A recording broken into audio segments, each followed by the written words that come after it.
warahmatullahi wabarakatuh. Gimana hari ini kabarnya? Masih semangat ya? Mungkin hari ini ada yang tidak masuk atau apa? Tidak ada ya? Sebelum kita melanjut pada pembelajaran hari ini, alangkah baiknya kita awali berdoa terlebih dahulu. Berdoa akan saya pimpin. Berdoa dimulai.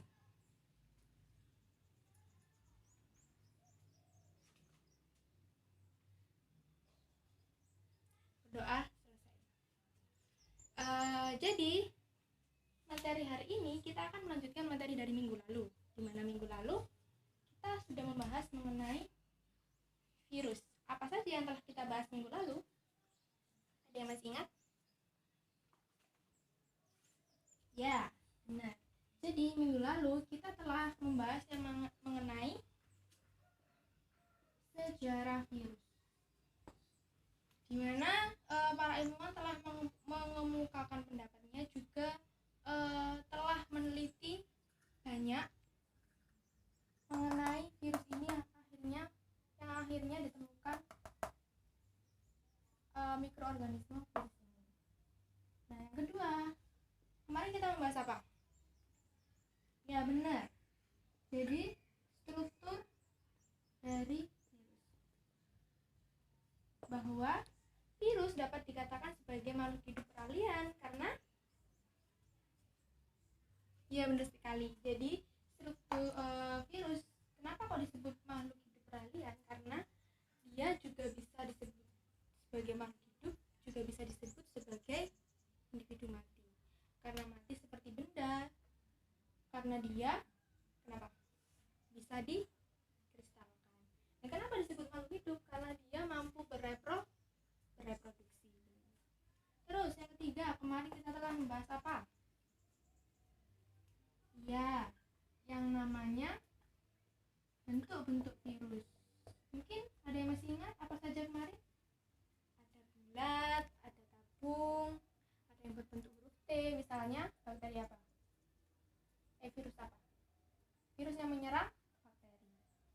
Yang keempat, kemarin kita juga telah membahas mengenai reproduksi virus.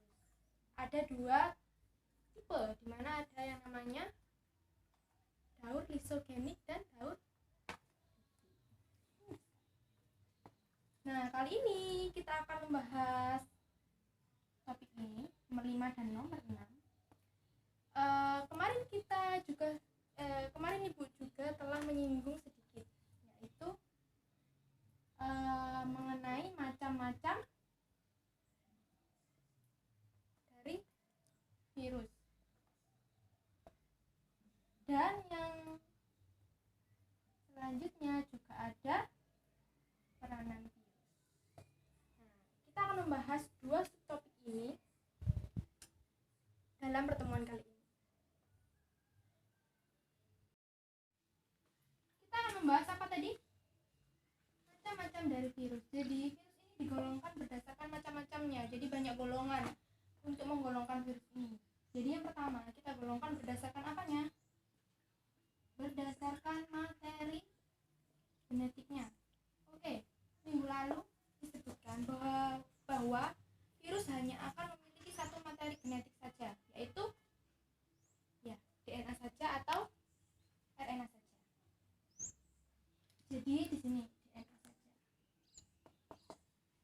Contoh virus dari yang memiliki materi genetik DNA saja adalah papillomavirus,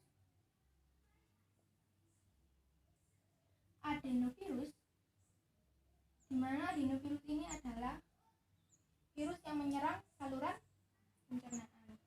Terus yang kedua ada herpes, ini adalah contoh yang menyerang kulit, dan ada Ebola.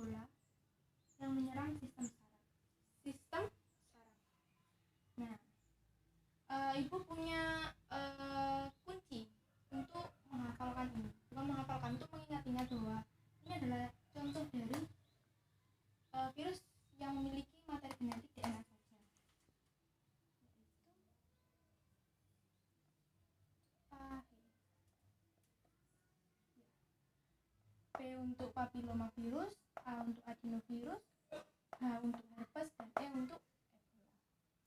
Selanjutnya yang RNA virus. Jadi yang RNA virus berarti dia hanya memiliki materi genetik RNA saja. Nah, contohnya yaitu paramyxovirus. Jadi ini adalah yang menyebabkan penyakit gondong. Terus ada HIV atau retrovirus. Ini adalah penyebab penyakit apa yo? Ya, penyakit AIDS.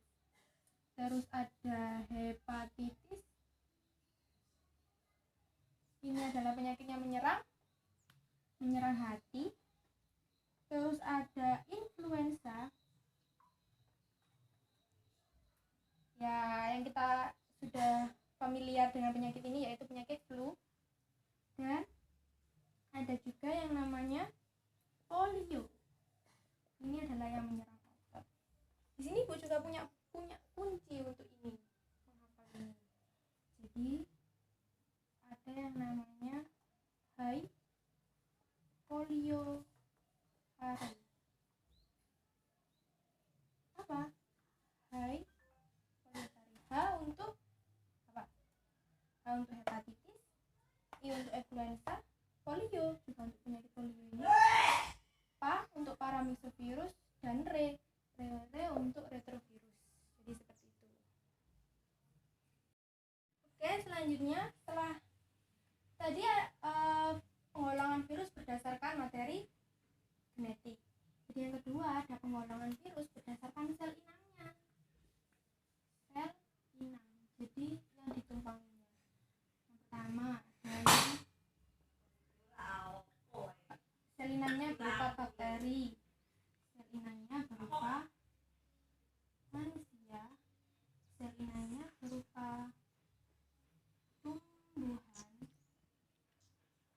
dan hewan.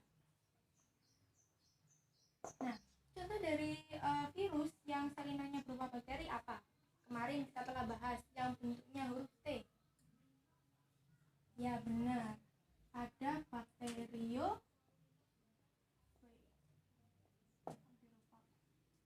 Nah, yang menyerang manusia tadi telah kita bahas yang ada di virus yang hanya memiliki DNA saja atau RNA saja. Ya, ada banyak sekali ya, contohnya ada papillomavirus, ada HIV, ada retrovirus, ya. Terus yang menyerang tumbuhan, kita telah bahas yang di awal sekali bahwa pertama kali ditemukannya virus pada tumbuhan apa? Tembakau. Ada namanya TMP, tobacco mosaic virus. Terus yang di hewan ini juga ada yang menyerang padi, namanya tungro. Nah, untuk yang di hewan ini juga banyak, contohnya ada rabies. Terus ada apa lagi? Ada, ya nanti kan disebutkan lagi. Nah, kan kemarin sudah saya kasih tugas. Kita bahas di sini dulu aja, nanti kita akan koreksi sama-sama. Yang ketiga, ada virus digolongkan berdasarkan kekuatannya. Apa? Virulensinya. Virulensinya. Ini ya, kita hapus dulu.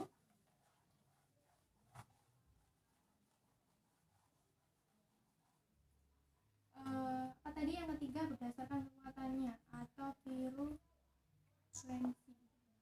Jadi ada virus yang bervirulensi dan non virulensi. Jadi virus yang bervirulensi ini adalah virus di mana saat menyerang inangnya dia melalui merusak atau melipiskan dinding sel inangnya terlebih dahulu dengan cara litik. Jadi dia merusak dinding sel inangnya terlebih dahulu. Jadi dia melalui tahap ini. Sedangkan yang non virulensi dia tidak melalui yang namanya lisis atau litik. Seperti itu. ya, sudah ya. Yang ketiga.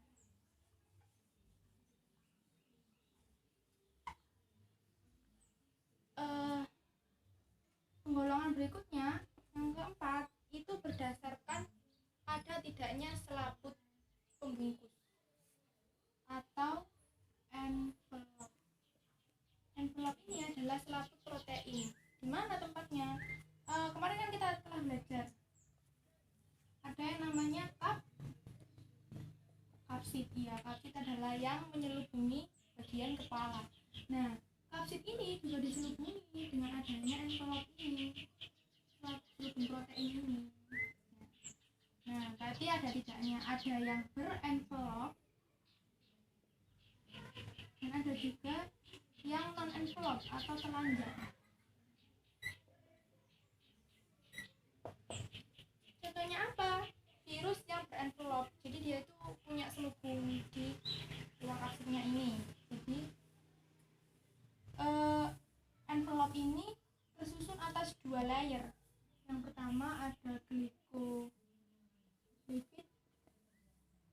dan juga ada lipid bilayer yang ada di dalamnya. Contoh dari yang virus yang berenvelope adalah virus HIV. Apa tadi virusnya? Iya, retrovirus. Virus yang menyerang kekebalan tubuh. Terus selanjutnya ada virus yang telanjang, kemarin yang tidak punya kapsid. Ya, yang bentuknya huruf T, seperti apa? Ya, yang menyerang bakteri. Oke, bakterio.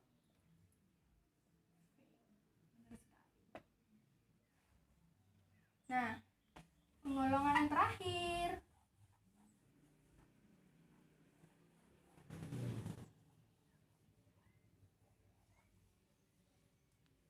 Kelima, berdasarkan jumlah kapsomernya. Apa bu kapsomer itu? Jadi kapsomer ini adalah protein yang menyusun kapsid. Jadi kapsid yang membuat virus itu berbentuk itu tersusun atas banyak yang namanya kapsomer. Jadi dia berbentuk seperti ini.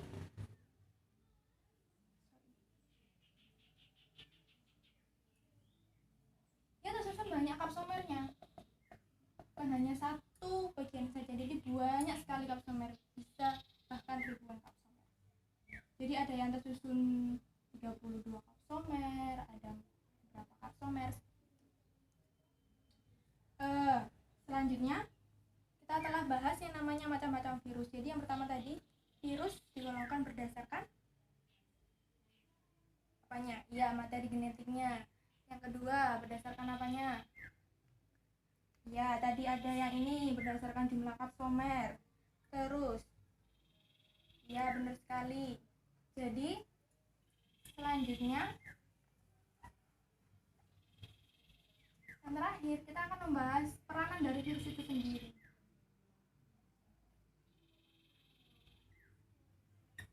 Yang namanya peranan pasti memiliki 2 dampak, di mana ada yang berdampak positif dan juga berdampak negatif. Yang positif terlebih dahulu, bahwa jadi virus itu bukan hanya berdampak negatif terus ya, menimbulkan penyakit saja terus.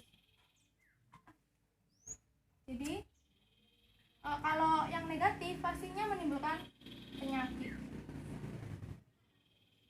Penyakitnya bisa menyerang apa aja tadi? Iya, bakteri, manusia, hewan, dan tumbuhan. Jadi dia merugikan inangnya. Nah, untuk dampak negatifnya, dia bisa digunakan yang paling terkenal. Virus dapat dilumpuhkan atau dimatikan guna membuat yang namanya vaksin. Digunakan manusia untuk membuat vaksin. Vaksin ini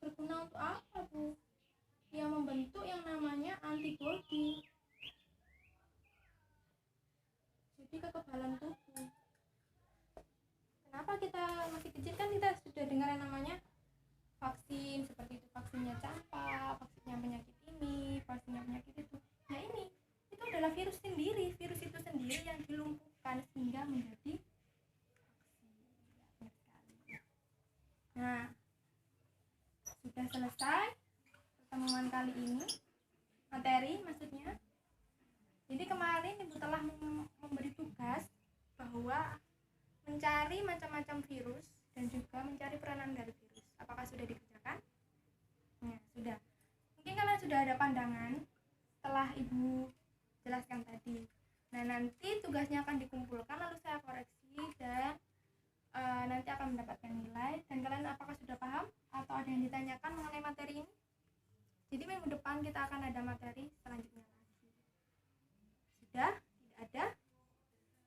Ya, berarti Ibu tutup bola ya.